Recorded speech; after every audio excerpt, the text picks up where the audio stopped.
करती है। कृष्णं विदुः परं कांतं न तो ब्रह्म तया मुने गुण प्रवाहो परमस्तासां गुणधियां कथम्। भगवान के गुणानुवाद का स्मरण करते हुए समस्त गोपियां कहां, यमुना के किनारे वंशी वट के सन्निकट महाराज एकत्र हो गई है। सुखदेव जी महाराज कहते, राजन परीक्षित तुमको पहले ही मैंने बताया है, भगवान की कथा सुननी चाहिए भाव के बस में आकर के, भगवान के चरणों में प्रीति करके करना चाहिए।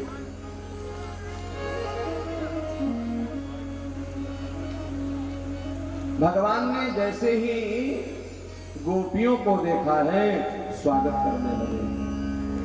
स्वागतम वो महाभागा प्रियं किं करवाणि वः ब्रजस्यानामयं कश्चित् ब्रूतागमनकारणम्। स्वागत है देवी, आप आई, बड़ा दिव्य है, लेकिन ये बताओ ब्रूतागमन कारणम आई क्यों, यहां क्यों आई हो? अब महाराज आपको लगे कि कोई आपको बुला रहा है और उसके सामने पहुंचो और वो आपसे कहे महाराज कैसे, यहां कैसे, तब तो असह्य वेदना हो जाएगी, बड़ी लज्जा की बात हो गई ना। अब तो गोपियां महाराज खड़ी हुई हैं और कहती हैं, अपने पैर के नाखून से पृथ्वी को कुरेदने लगी, इतना असहज हो गई, इनको जवाब क्या दे। और भगवान कृष्ण क्या उपदेश कर रहे हैं? गोपियों ने कहा आपने बंसी का निनाद किया, बोले हम बंसी बजावे चाहे तबला, आपसे क्या प्रयोजन है, क्या हम बंसी भी नहीं बजा सकते? और देखिए एक बात और समझना, जब ब्रह्मा आवाज देता है तो सब जीव चल पड़ते। समाज का साधारण मनुष्य कोई प्रेम करेगा तो एक से करेगा, दो से करेगा, तीन से करेगा, लेकिन यहाँ तो हजारों हजार मृदंगनाएं भगवान कृष्ण के आसपास खड़ी हो गई है घेरा बना करके। और सबसे बड़ी बात क्या है, यहाँ तो 2 पुत्र हो, 4 पुत्र हो, पुत्रियां हो, उनमें भी सम्यक भाव नहीं रहता है। और एक प्रेमी की 2 प्रेमिका हो, दोनों में सम्यक भाव नहीं रहता है। लेकिन यहाँ क्या है, किसी भी गोपी में किसी भी गोपी के प्रति ईर्ष्या नहीं है, अपितु 2 दिन तक अगर कृष्ण किसी एक को नहीं देखते तो दूसरे से पूछती है, सखिनी मैंने कहीं कृष्ण देखे क्या? असूया भाव नहीं है, ईर्ष्या नहीं है, द्वेष नहीं है। तात्पर्य क्या है, ईश्वर को तो सब प्राप्त कर सकते हैं, ईश्वर तो सबका है ना, वो एक का तो नहीं हो सकता। तो ये गोपियां क्या हैं, भगवान की तरफ, लेकिन भगवान उपदेश क्या कर रहे हैं, गोपियों तुमने बड़ा गलत किया है कि राजन ने साधोर रूपा घोर सत्वा निषेविता, ये घोर अंधकार भरी रात है और इसमें तुम अपने परिवार को, पति को, पत्नी को, अपने बच्चों को, अपने परिवार को, सास ससुर को छोड़ करके चली आई। अब सास ससुर को छोड़ करके चली आई, जब यह बोलती हैं तो कहने का तात्पर्य यह है, भगवान से कई गुना वर्षों में वह है ये गोपियां। प्रत्याज व्रजम नेहम स्तेयं स्त्रियं स्त्रीभिः सुमध्यमा, निर्जन वन में आपको आना नहीं चाहिए। और क्या कह रहे हैं कि दृष्टं वनम कुसुमितं राकेश कररंजितम्, आपको अकेला देख करके कोई मनचला व्यक्ति, कोई ऐसा जो मानसिक रूप से विकृत है, वो आपको परेशान नहीं कर सकता है। आप क्यों आई? अब तो गोपियां और लज्जा से महाराज गड़ी जा रही है। भगवान परीक्षा लेना चाहते हैं कि इनका विश्वास कितना मेरे ऊपर दृढ़ है। एक बात और बताओ, जब ये समस्त गोपियां ब्रजमंडल की कृष्ण के समीप आ गई। ये अगर साधारण लीला होती तो हमारे घर का कोई बेटी बेटा बिना बताए कहीं चला जाता है तो हम पता लगाने लगते हैं। एक व्यक्ति चला जाता, दो चला जाता, जब हजारों हजार लोग घर से बाहर चले गए तो क्या कोई खोजने नहीं निकला? अर्थात शरीर से समस्त गोपियां वहीं पर विद्यमान है, अपने घर में ही है, लेकिन चित्त से, चित्त क्या है? कहते हैं हमारे शरीर के 3 रूप होते हैं। एक कारण शरीर होता है, एक सूक्ष्म शरीर होता है और एक स्थूल शरीर होता है जो आपको दिखता है।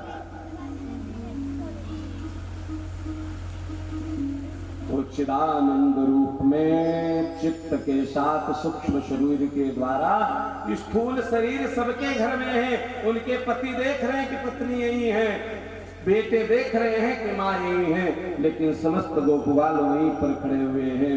आज भगवान गोपियों को समझा रहे हैं तुम्हें आना नहीं चाहिए, तुम्हें अपने पतियों की सेवा करनी चाहिए। और तुमने पतिव्रत धर्म को नहीं देखा है, पतिव्रत धर्म के बारे में तुम कुछ जानती नहीं हो। बोले क्या? माता अनुसुईया ने डाल दियो पालना, झूल रहे 3 देव बनकर के लालना। ब्रह्मा विष्णु महेश को पतिव्रत धर्म के कारण दत्तात्रेय बनना पड़ा, छोटे छोटे बालक बनना पड़ा। तुम उस कहानी को नहीं जानती हो कि एक पत्नी अपने पति के सर को अपने गोद में लेकर के शयन करा रही थी। पति अस्वस्थ था, उसका बेटा अग्नि की तरफ जाने लगा। वो विचार करने लगी बेटे को अगर बचाते हो तो कहीं हमारे पति की निद्रा न खुल जाए, और वह नेत्र बंद करके बैठ गई और उस बच्चे के लिए अग्नि भी शीतल हो गई। भगवान कृष्ण कह रहे हैं तुमको पता नहीं है, प्राण लेकर के यमराज चलने को हो गया, लेकिन सती ने जब हट कर दिया तो यमराज को प्राण छोड़ने पड़े, और तुम सहज भाव से तेरी पतियों को छोड़ करके चली आई। गोपियों ने सोचा बहुत हो गया। कभी कभी क्या होता है, जिससे बहुत प्रेम करते हैं उसकी बहुत सुनते हैं, लेकिन कभी कभी हम बहुत बोलते हैं। आज गोपियों ने कहा नहीं, आज सुनना नहीं है, काना जब से आई हूं सुन ही रही हूं। तुम बड़ी कहानी जानते हो ना, एक कहानी जरा मेरी सुन लो, अगर सब समझ में आ जाए तो बताना। कृष्ण मुस्कुराने लगे। हाँ बोलो। एक गोपी कहती है एक पुरुष था, एक स्त्री थी, दोनों में बड़ा प्रेम था, दोनों का वैवाहिक जीवन बड़ा दिव्य चल रहा था, सांसारिक जीवन बड़ा दिव्य चल रहा था। एक दिन उस पति के निमित्त कोई नौकरी का ऑफर आ गया, अब उसको विदेश जाना है, लेकिन वीजा एक ही लगा है, पत्नी को ले जाने की अनुमति नहीं है। लेकिन विवाह के पश्चात एक दिन भी दोनों बिलग नहीं रहे, अलग नहीं रहे, और माता पिता ने कह करके भेजा है पति की सेवा करना। अब वो सोच रही है कि हम तो ऐसे रह नहीं सकते, पति की सेवा कैसे करें। बार बार मन में भावना आने लगी क्या करें, कैसे करें। तो पति ने एक रास्ता सुझाया, बोले देखो अगर तुम्हारी मेरे प्रति इतनी अनुरक्ति है, इतना प्रेम है, तो मैं तुझे एक अपना चित्र दे देता हूँ। तो तू ऐसा करना, चित्र को अपने साथ शयन कराना, चित्र को सुबह भोग लगाना, चित्र को ही तू स्नान करा देना, और फिर तो कुछ दिनों में मैं आ ही जाऊंगा। बोले हाँ ये तो ठीक है, बात समझ में आ गई। भगवान कृष्ण से गोपियां कह रही कृष्ण सुन रहे हो ना? कृष्ण मुस्कुराए, हाँ देवी सुन रहा हूं। बोले श्रीमान जी चले गए।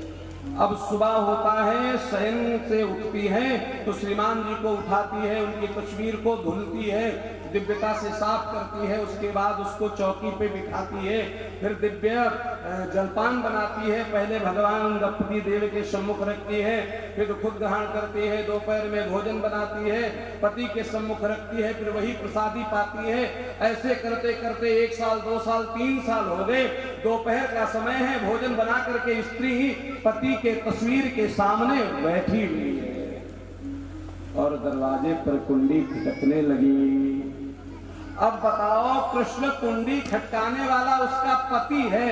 अब बताओ, ये गोपी तस्वीर के सामने भोग लगावे कि पति के लिए दरवाजा खोले।